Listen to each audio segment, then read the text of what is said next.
Hello and welcome to the Center for Strategic and International Studies. I'm Walt Copan, Senior Advisor, and also serving currently as the Vice President for Research and Technology Transfer at Colorado School of Mines.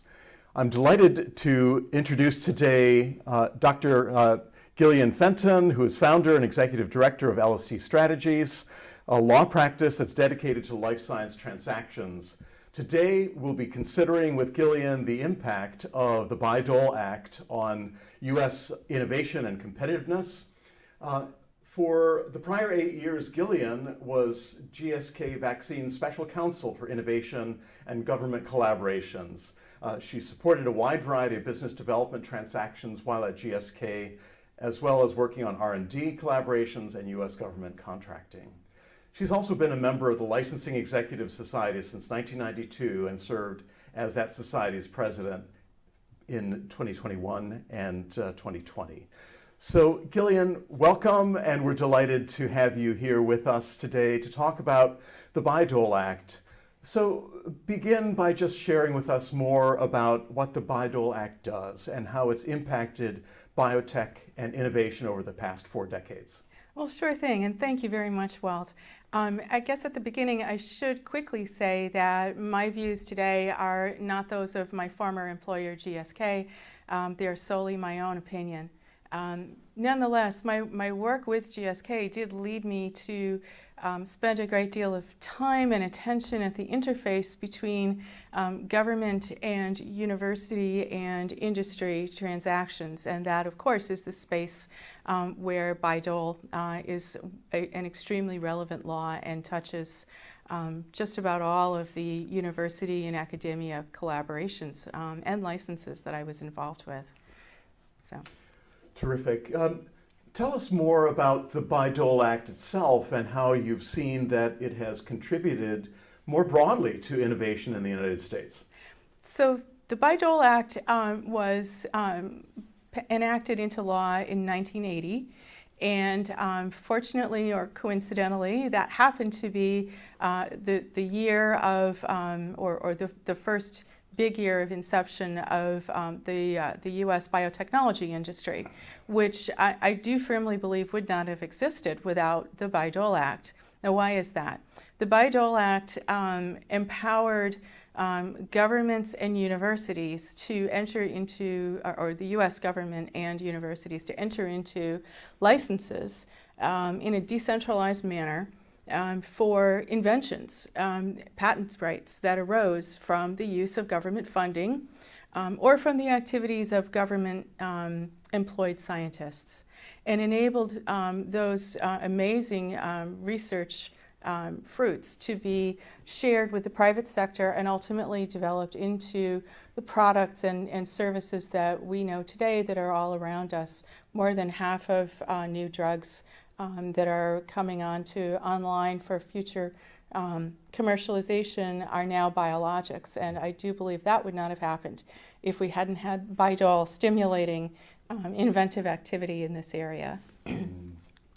Yeah, and indeed we know that Bayh-Dole has stimulated not only innovation in the biotech and the pharmaceutical sector, the life sciences more broadly, but across all sectors that are important to the U.S. economy and competitiveness. There's an important provision within the Bayh-Dole Act for domestic manufacturing. It's a domestic manufacturing requirement.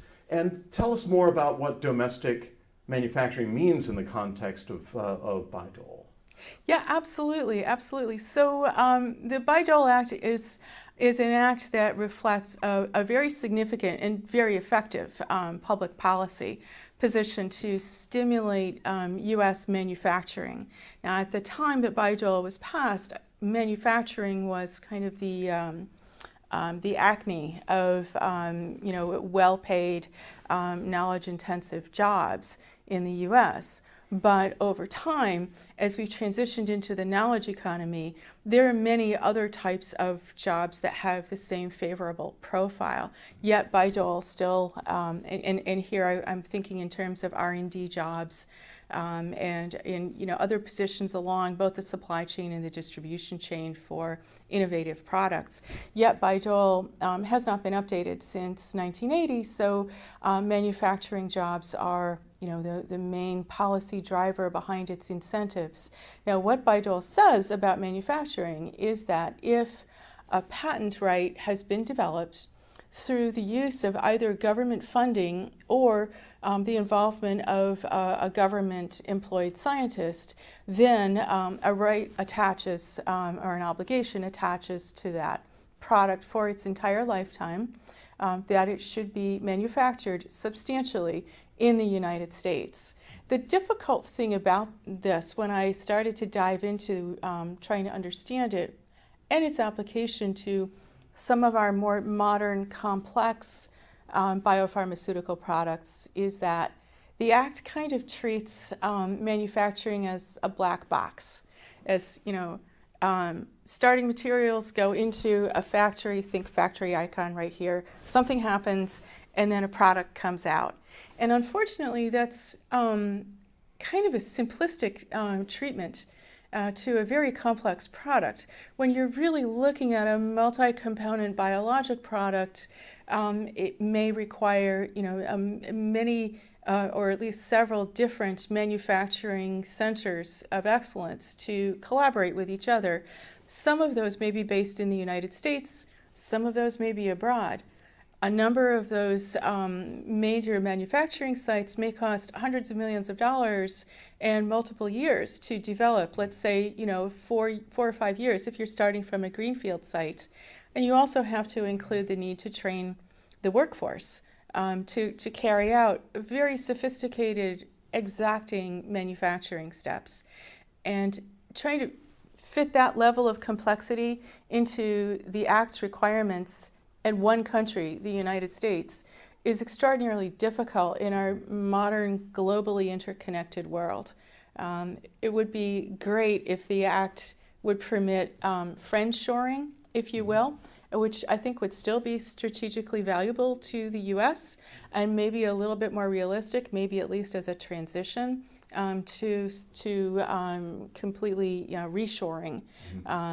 But that's that's the Act that we live with, and that's walking me into one very good reason why it's important that the Act also provides for the ability to get a waiver of the domestic manufacturing requirement from the relevant government entity that owned or funded the intellectual property.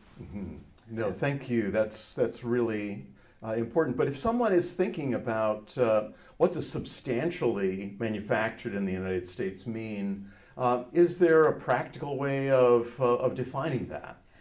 That is a really interesting thing, is that the Act and its implementing regulations and even the legislative history don't spend very much time on analyzing how do you approach the term substantially. It might mean something as simple as 51%, but of what? Of the steps, of the starting materials, of the cost. All of those, if you apply all of those, you may wind up with 3 different answers. So, and the 51%, that's something I've just picked out of the air as a common sense approach. Yet, if you look, to kind of adjacent statutes about the use of federal funds, what you will find is that in federal procurement law, there are some other standards that are used to, determine whether you have met the threshold of substantiality, and so the FAR has one. There are some others as well. There's a slightly different test in one of the FAR implementing regulations, and so you may, instead of looking at 51%, you may be looking at 65%. You may be looking at something a little different, and yet, there are no court cases that have yielded written decisions on point. There's no official commentary to say which answer is the right answer. So you simply have to make a good faith effort to apply the statute, the Bayh-Dole Act, in a principled manner and in a consistent manner. and hope that your government reviewing entity, if you're looking for a waiver, agrees with you. Yeah. Well, that's really helpful. So, Bayh-Dole Act, just to recap, has been very important for U.S. innovation, certainly in the biotech sector, since it was implemented in 1980. It has an important domestic manufacturing focus, but for complex products with multiple sources for ingredients and manufacturing steps, companies can seek a waiver for the international aspects of manufacturing. But with one of the goals of Bayh-Dole having been to build U.S. Leadership in innovation and side by side with that to promote domestic manufacturing, how successful has Bayh-Dole been in supporting U.S. manufacturing?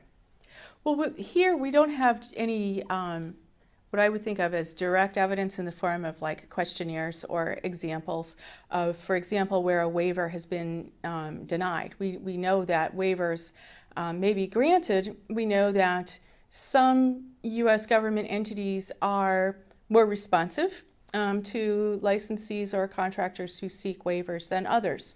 National Institutes of Health, for example, generally will be transparent in their processes, although they may not be the fastest.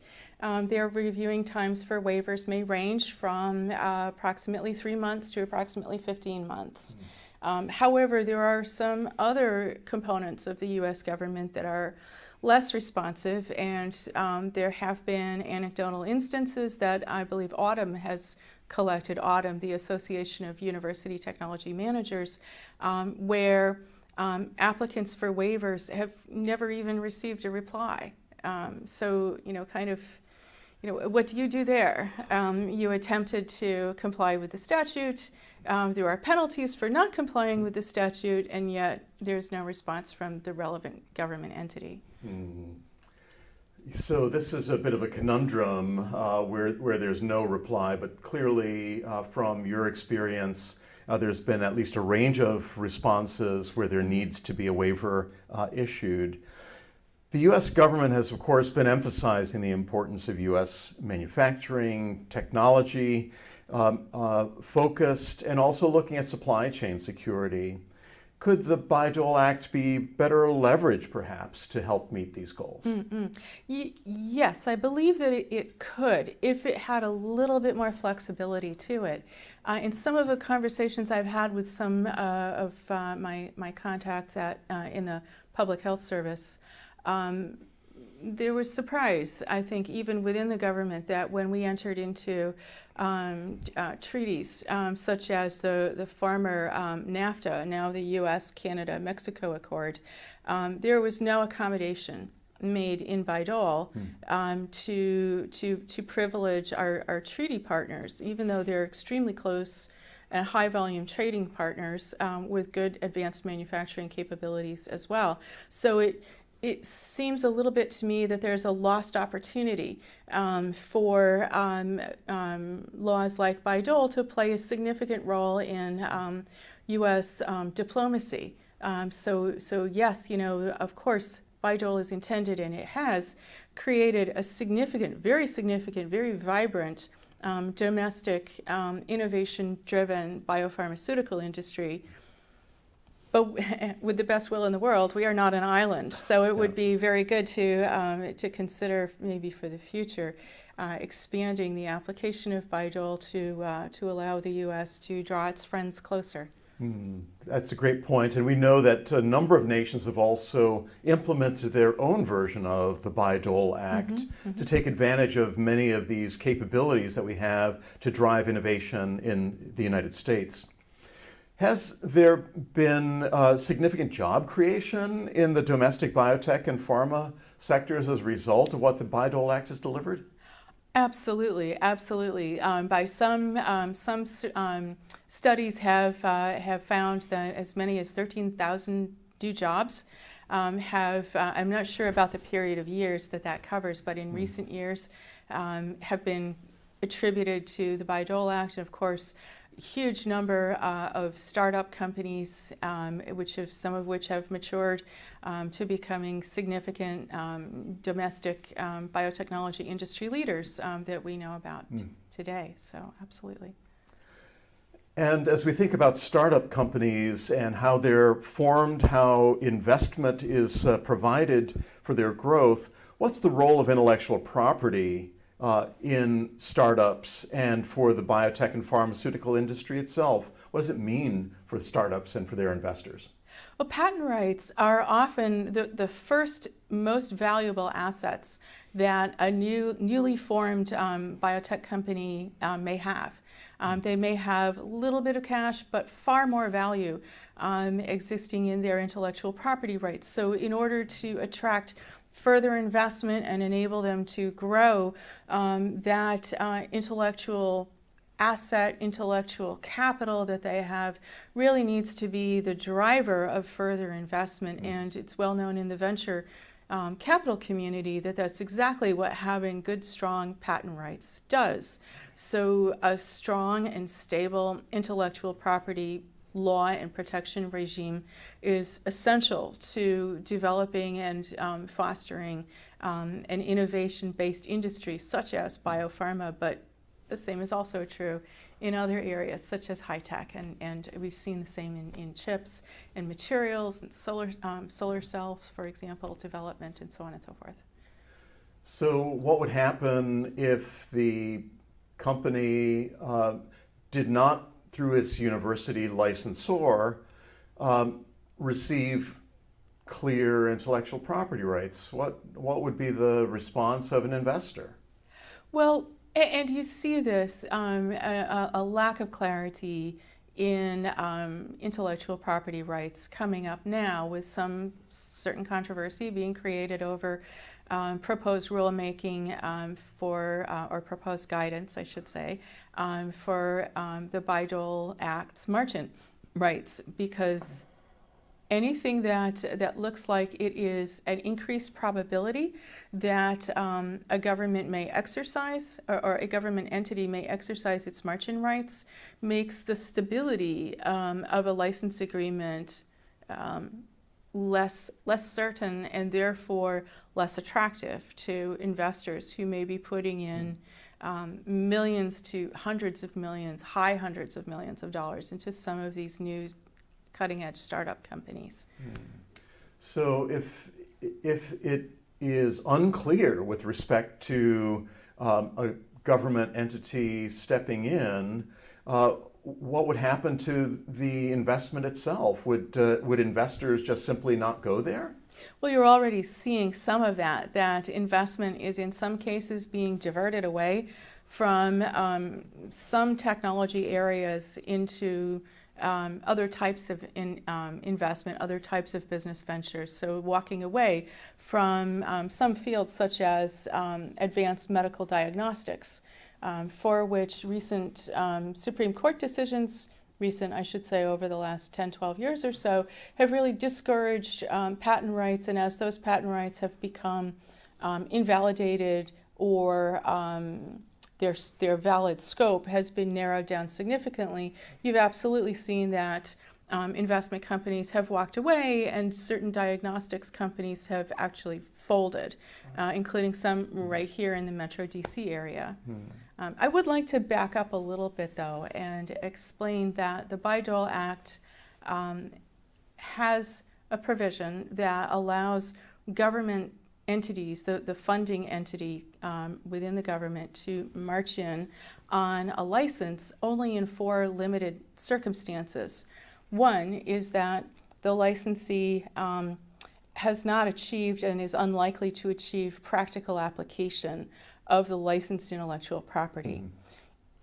To put it into colloquial terms, the licensee is in danger of putting the technology on the shelf, and it may never find its way into the marketplace as a commercial product, which would defeat the intent of the Act to both promote jobs and promote innovation to benefit the U.S. public. The other grounds is that march-in is necessary to meet a dire health and safety need.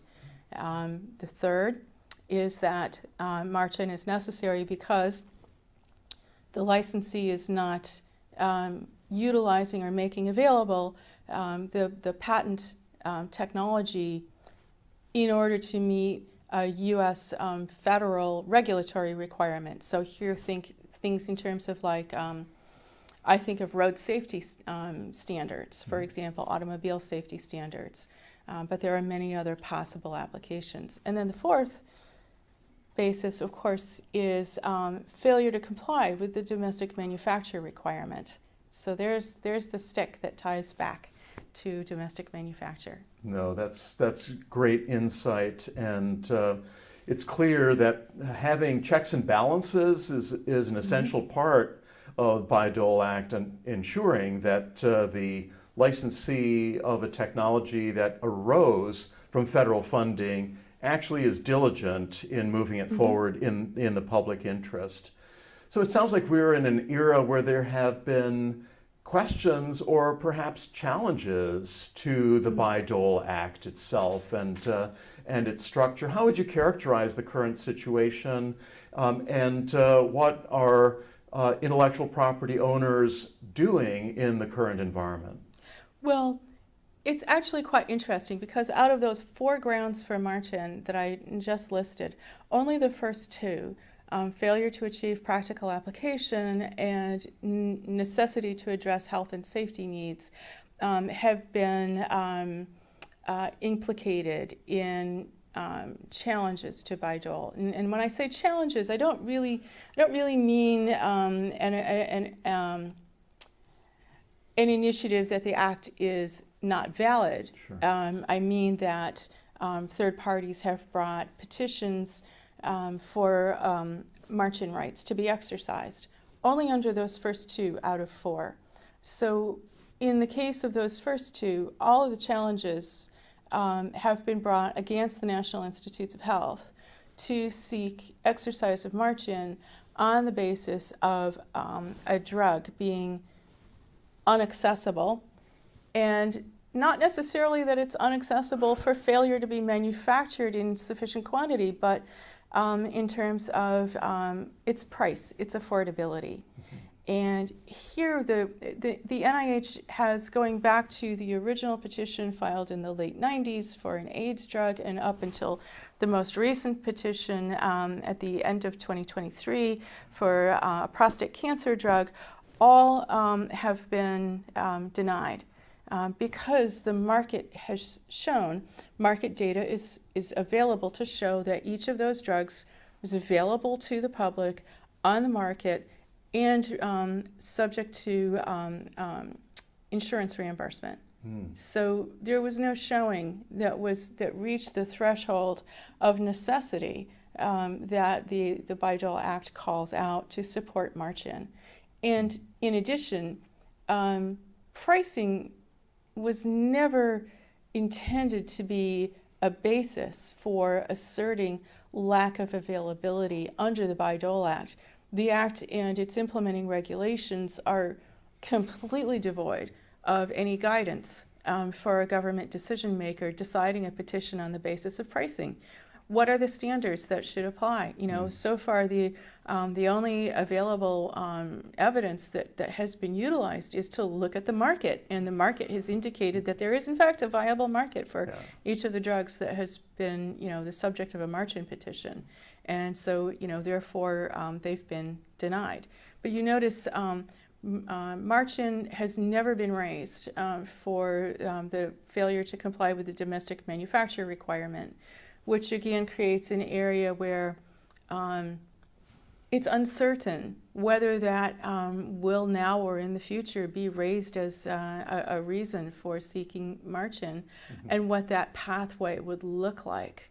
So it's definitely a risk that companies who have to manage global supply chains in our modern world are aware of, and it would be terrific if we could find a way of raising certainty by perhaps tweaking some of the rules. And one of the things that I think would be most beneficial would be to introduce a new rule that would respond to those government entities who just simply never respond to an applicant for a waiver.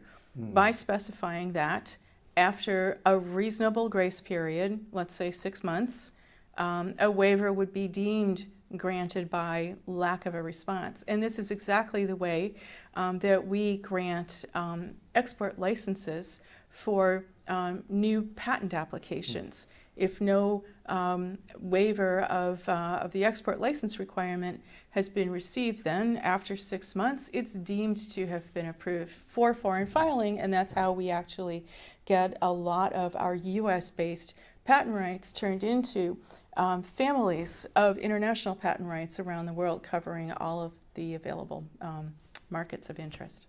Great. Well, thanks for those insights as well. And we know that there's public concern about the cost, the affordability of health care, and of course of prescription medicines. If margin rights were to be exercised, what would be the implications? Would costs go down? Would there be other unintended consequences perhaps to the action? That's a little bit of a long question, so bear with me. The first place I need to start is that in the United States, 9 out of 10 prescriptions that are filled with generics. Generics are drugs that are off patent. So taking action against patented drugs would not address 9/10 of the drugs that are out there. Now, before I leave generics to focus on branded drugs, let me also point out that there have been instances where sole source generics manufacturers have abused the system. Martin Shkreli a few years ago is a case in point. He was a sole source manufacturer of a life-saving antifungal drug needed by AIDS patients. He raised the price, if I recall correctly, somewhere in the order of 7,000%. And for that, he was rightly prosecuted as abusing the system. And he's now debarred from participating in the pharmaceutical industry. And that's exactly what should have happened. However, that example stands out there as kind of a significant exception. Most of the generic drugs that are out there are priced as competitively as the US market will bear. So let's turn to the other 10% of the market, which is composed of innovator drugs and may separately include biologics and cell and gene therapies. Now, innovator drugs are entitled to a high price for a limited period of time only by virtue of either their patent rights or FDA-granted data exclusivities. Mm-hmm.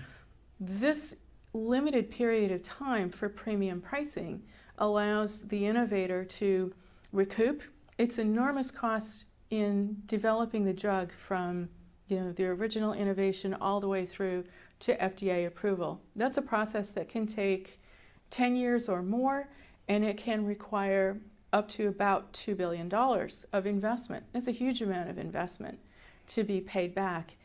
And on top of that, many more drugs fail during the course of development than actually survive to become not only commercialized, but commercialized with enormous success. So we all hear about some of the big blockbuster drugs, but what we don't hear about is all of the great ideas that didn't pan out in preclinical development or in human testing and had to be, that's a loss that the innovative manufacturer has to bear.